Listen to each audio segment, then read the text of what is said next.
একটা মেয়ে থেকে মা হওয়ার সঙ্গে সঙ্গে কিন্তু তার অনেক দায়িত্ব বেড়ে যায়। মেয়েটা যদি খুব ছোট কম বয়সী হয়ে যায়, যখন তার বিয়ে হয়ে যায় তখন সে যেন অনেকটাই বড় হয়ে যায়, সমস্ত দায়িত্ব যেন তার কাঁধে এসে পড়ে। হ্যালো ভিউয়ার্স, আসসালামু আলাইকুম।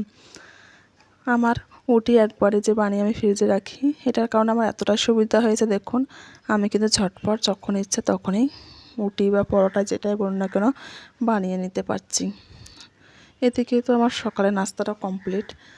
আজকে আমি মাছ রান্না করেছি, কিন্তু আমার ছেলে তো মাছ খাবে না, সেই জন্য ওর জন্য আমি অল্প একটু চিকেন বাইর করে নিলাম।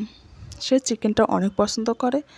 এখানে আমি চিকেনটা রান্না করব, কিন্তু ঝাল মশলা একটু কম দিয়েছি। যেহেতু ছোট্ট মানুষ, একটু ঝাল মশলাটা কম খাওয়ানোটাই আমার মনে হয় ঠিক।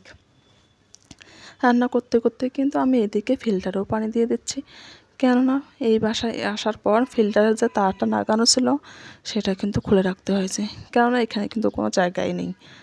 সেজন্য আমাকে কিন্তু জগে করে পানি এনেই দিতে হয়। এদিকে কিন্তু রাত অনেক হয়ে গেছে, আমি আমার ছেলের জন্য রান্না করছি। আমি কিন্তু রান্নাটা করব একদম কষিয়ে ভাজা ভাজা করে, অল্প সামান্য একটু পানি দিয়ে নেব।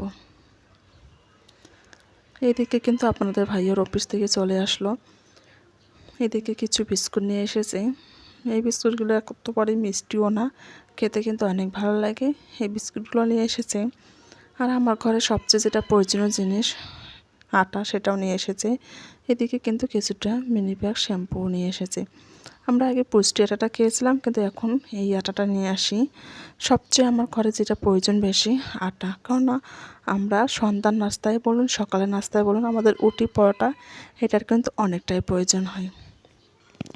আমার যখন কোনো ঘরে নাস্তা থাকে না, তখন কিন্তু আমি অলরেডি একটা পরোটা বানিয়ে আমার ছেলেকে টিফিন দিতে পারি। সেই জন্য আটা থাকাটা খুবই দরকার। আর যে কথা বলেছিলাম, হ্যাঁ, একটা মেয়ে যখন বিয়ে হয়ে যায় তার কাঁধে অনেক দায়িত্ব এসে পড়ে। সংসারের দায়িত্ব, স্বামীর দায়িত্ব, সন্তানের দায়িত্ব, সবার ভালো লাগা ভালোবাসা সব যেন মেয়েটার ঘাড়ে এসে পড়ে। বিয়ের আগে যেন আমাদের যে এগুলো কোনো চিন্তা ভাবনা থাকে না, কিন্তু বিয়ের পর পুরোপুরি একদম আমরা মেয়েরা চেঞ্জ হয়ে যায়, তাই না?